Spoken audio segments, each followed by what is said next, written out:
আসসালামু আলাইকুম, আবারও চলে আসলাম নতুন একটি আপডেট নিয়ে। আজকের আপডেটে থাকছে ১৯৮৬ সালে যখন এরশাদ মামা ক্ষমতায় আসেন তখন থেকে ঢাকা বিশ্ববিদ্যালয়ে ছাত্র রাজনীতি বন্ধর ঘোষণা দেন। আর এই ছাত্র রাজনীতি বন্ধ ঘোষণা দেওয়ার পর থেকে কিন্তু এরশাদ মামাকে সবাই স্বৈরাচার সরকার হিসেবে আখ্যা দিয়ে থাকে। আজকে দেখুন বুয়েটের শিক্ষার্থীরা একজন ঢাকা বিশ্ববিদ্যালয়ের ছাত্রকে ওপেন পিটিয়ে হত্যা করেছে, আর এই হত্যার সাথে জড়িত আছে বুয়েটের ছাত্ররা।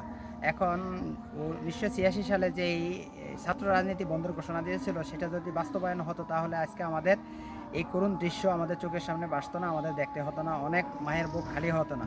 তো আমরা সেই এরশাদ মামার ঋণ কোনোদিনই শোধ করতে পারবো না। উনি ভালো কাজ করে গিয়েছেন, উনি ভালো একটি উপদেশ দিয়ে গিয়েছিলেন, কিন্তু আমরা তার কথা কোনোটাই রাখিনি। তার উল্টা আমরা স্বৈরাচার সরকার হিসেবে আখ্যা দিয়েছি।